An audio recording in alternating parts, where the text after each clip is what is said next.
one of the things that we didn't talk about last year at all was sites. We did not dive into sites very much for a multiplicity of reasons, I think. Multiplicity.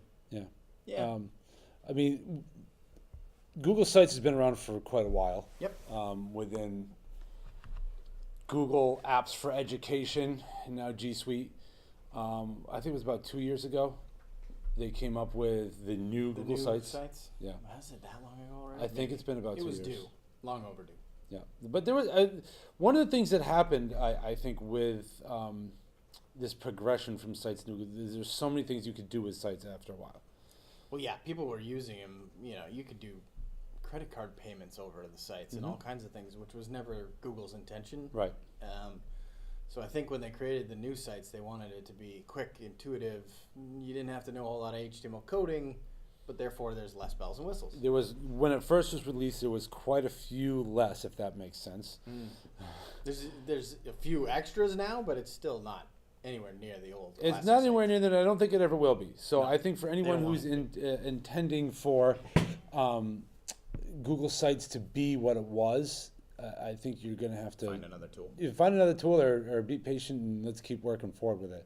I think you can do a lot of the same stuff. So when it comes to education, I think actually it's perfect. Yeah. Where it is and where it's heading, because from the people that I've talked to, and I've never been in a classroom from a teacher standpoint, but from the people that I've talked to, they don't want to have an overly complicated tool to build an overly complicated web page. Right. Something simple, something easy, something, let me get this together, get my stuff out there, and put it out in a way that is visually pleasing. Right. It's about the presentation, not getting stuck on the tool. Right.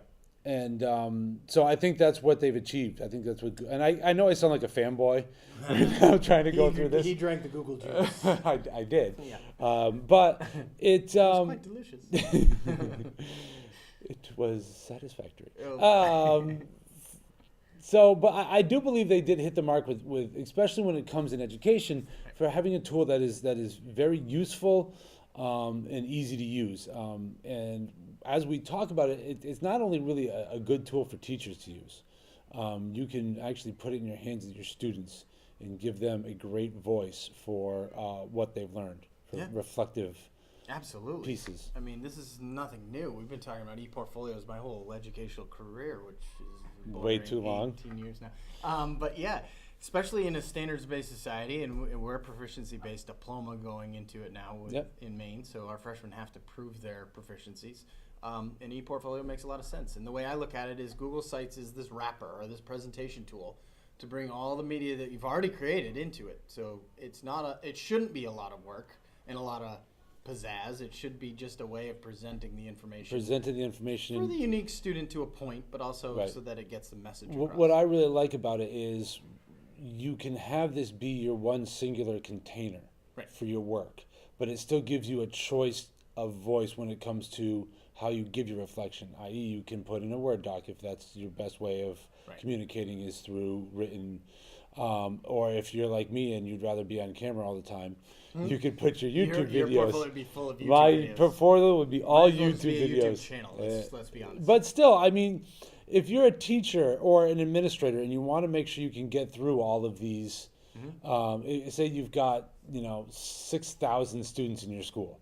And you need to get through all those, portfolios. Hopefully there's a team going through Hopefully there's a team, but even still, it's nice to be able to have a standardized container, standardized method that they have to go to. So we need to go to these websites to find it easily. And then be able to get back to it and say, okay, well, this person was creative on this standpoint of how they presented that site.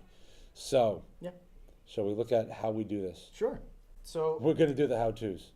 We'll do a quick how-to. But yeah, it's definitely more about the artifact, the reflection, and less about the tech tool. But new Google Sites, if you just go to sites.google.com or click the sites from your waffle in any of your Google apps, it brings you to the classic page, and then you saw I just clicked the new sites page, which got me to this desktop. So we did already start one of these as we were looking at how we do it. So we'll probably click into that real quick. So if you can not, see. though, and you don't have any, you could just add one here. But Google with everything now, they've got that wonderful little add button. Yeah, it bottom makes right. it so easy to do.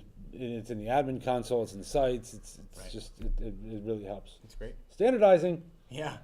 So you'll notice on the new Google sites you have sort of this right navigation bar that has all the elements that you can add to it. Just like we talked about, all the Google apps are there. So Yep. you can even add in interactive maps to your new Google site and HTML embed codes if you needed to. There's also pages where you can add pages and sub-pages, which I've done. So for Yep. instance, not that you have to do this, but we broke it down by year of high school. So freshman, sophomore, I don't know why that moved on me, but junior, senior.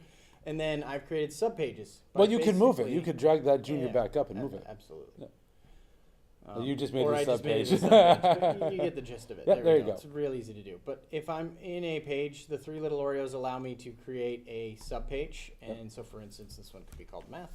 And now I've got inside my freshman year an ELA page and a math year. You'll notice at the top navigation when I hover, I now get my sub-pages. And there are a few different themes here, so that navigation may not necessarily be on top. It might be down You the could left change side or it on the something. left. Yeah, you can make those changes, but it is limited with the amount of changes you can make. Yeah. But to me, it's a little bit better that way. Yeah. I mean, you basically get in the format, but within, say, this larger header here, you could change the picture. You can do fun things like that still. Yeah. No, I mean, the gist is it's about the presentation, the work, not about the glitz and the glamour, Right. which has always been sort of a pet peeve of Right. teachers. So what you may want to, well, not what you may want to do, but one of the things you could consider is depending upon where you fall within your spectrum of wanting to create exemplars or create this work process, and do an ePortfolio. If you're in your younger years of education, meaning K through 4, for instance, you may want to consider using slides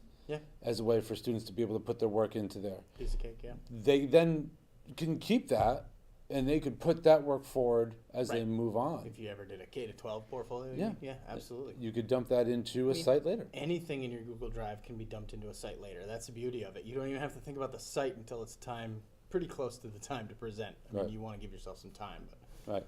yeah. You know, And that's the beauty of it, I think. And if you are a G Suite school, you're doing your work already, hopefully, within Google Docs, submitting it in Classroom. You've already have your work there. You have your exemplars. You have your, Right. the work that you really want to showcase. It's already there. Just That's true. The piece drop that it in. may be missing, and the piece that I think is most important for ePortfolios, is the reflection piece.